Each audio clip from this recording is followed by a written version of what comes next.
Good afternoon, everybody. Today, we're going to talk about the biblical story of Joseph being sold into slavery. This comes out of Genesis chapter 37. And as you can imagine, with a lot of biblical stories, this one included, there's a lot more going on in this story than meets the eye. So we're going to dive right in and kind of unpack this. So to understand it first, we're first going to do an overview of the text. So in Genesis chapter 37, basically states that Joseph was the son of Jacob's old age, which is true, but actually Joseph had another brother, Benjamin, who was younger than him. But it says, the text says that Jacob loved Joseph so. In fact, he makes him a coat of many colors. So this coat of many colors in the Hebrew means striped, or it can mean various colors. Or ornate. What's interesting, because this word used for coat in the Hebrew is not used that often, so they're not, they know that there's these three translations are the most likely, but at any rate, we know that this was a very costly outer garment. So when they say coat of many colors, it was really like a tunic or an outer garment, and this was a very costly garment to make. This would have been something with the colors, because the dyes that were involved and the workmanship that had to go in to create this garment. This is a very costly garment. And this made his brothers angry with him. They already knew that Jacob favored him, and this made them angry. To further point, and a lot of people think when they hear this story that Joseph's kind of arrogant a little bit. You gotta keep in mind, he's a 17-year-old young man. Okay, who was very good looking, because we know from the Potiphar's wife story, he was very fair to look upon. So he's a good looking kid. So he's good looking, his dad loves him, he's got favor with his dad, and then he has a gift of prophecy. He's having dreams, and he tells these dreams, and the first one he's like, we were in the field, we were doing binding sheaves, and my sheaf stood taller than your sheaves bowed to me. To his brothers, he told the story to his brothers, which made them in a fit of rage. They were even more angry. Then he tells another dream with his dad there about how the sun, the moon, the stars, they all bow to him, which makes his father rebuke him. Jacob rebukes him, but it says in the story, he holds it in his heart. So he took the saying to his heart, even though he openly rebuked him. So a lot going on in this text. So how can these things be? Why is he making him a coat of many colors? Why does he love him so much? Well, we have to go back to when Jacob went to Laban, his father-in-law. So years earlier, Jacob left Canaan, went back to Paddan-aram, and to find a wife. So he went to his brother Laban. Now Laban was a pretty crafty sort. And I know a lot of people say Jacob was, but so was Laban. Must run in the family, because Laban's sister was Jacob's mother. So he goes to find him a wife. When he goes to Laban's house, he finds Rachel and falls in love with her. She was very fair to look upon, and he loved her so. So he wants to marry her. But Laban's like, well, in those times you had to have a dowry. You had to pay. You had to make a contract. And so, but Laban was very crafty, and he knew one thing. Isaac, when Rebekah married Isaac, his sister, he was inheriting all of Abraham's wealth. And they knew that the God of Abraham blessed him wherever he went. And they knew that this special blessing was on Abraham and his offspring. You got to keep in mind Laban's family, because Abraham and Sarah came out of that same group. When they left, they were moon worshipers. They didn't serve the same God. So, but they knew that this Most High God had favor on Abraham. So Laban thinks, aha, no problem, Jacob. Work for me for 7 years, and I will give you Rachel to wife. So he does, and Laban prospers. But on the wedding night, he switches daughters, and Jacob ends up marrying Leah instead. This infuriated Jacob. So he went to Laban the next day and said, what have you done to me? And Laban's like, oh, it's a custom in our country to marry the oldest daughter first. But never mind, finish your week of consummating the marriage, and then I'll give you Rachel to wife for 7 more years. So for Jacob to get the wife he wanted, he had to work 14 years. So in fact, he married Leah and Rachel, and then each daughter was given a handmaid, probably cousins, Bilhah and Zipporah. And they ended up being Jacob's concubines as well. So Jacob ended up with basically 4 wives. And concubine in Semitic culture is a common law wife. So he had 4 wives. And you think, well, this is a little weird. Well, a lot of people in the biblical times back then in Semitic culture were polygamous.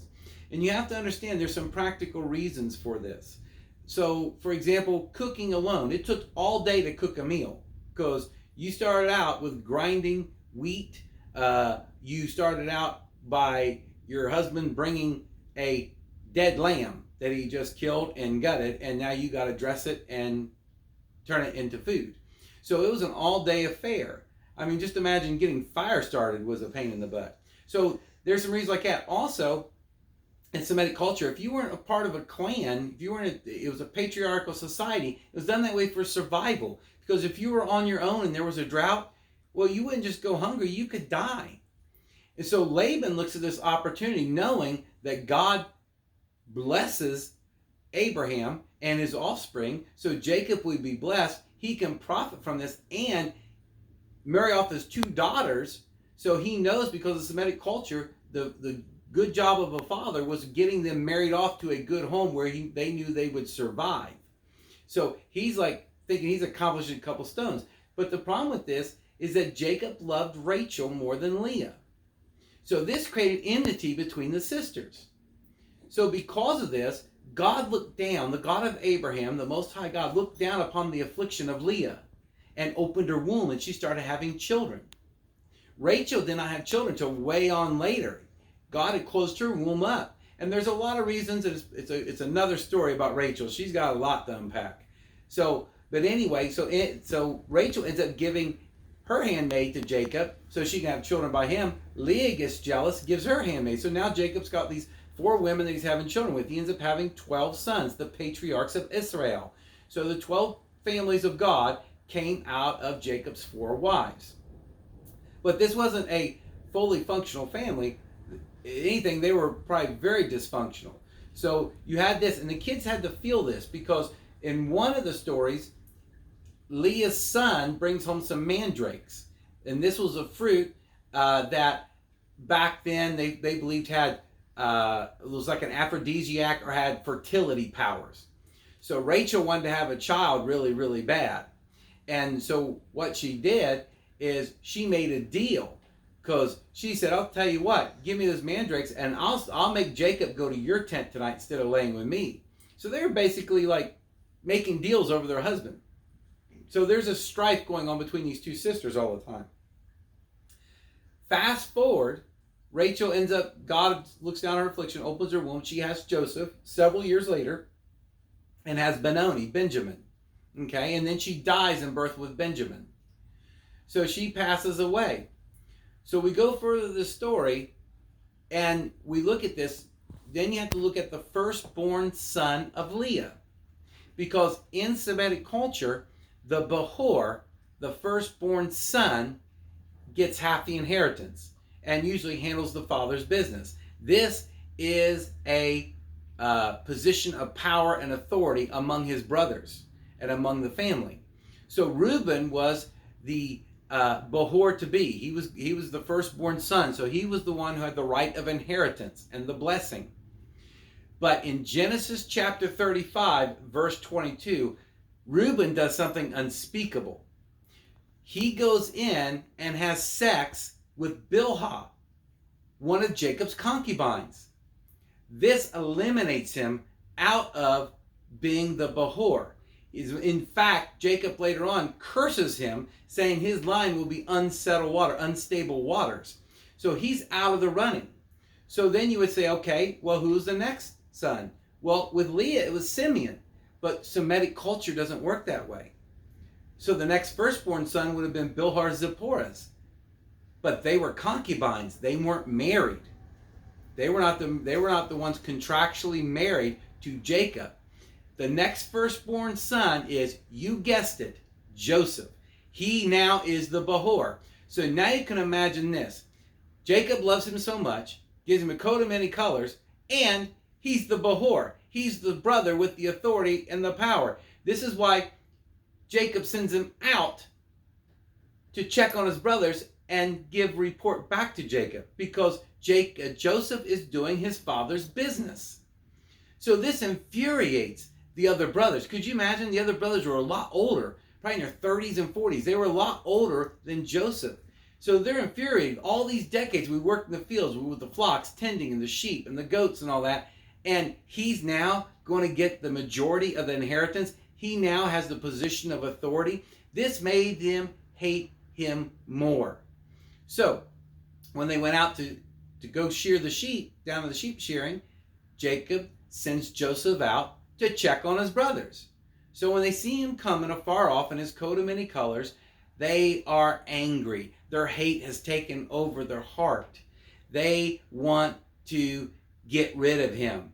And they said, you know what? Let's take this dreamer of dreams who thinks he's going to rule over us and throw him in the pit. Because think about when he told those dreams.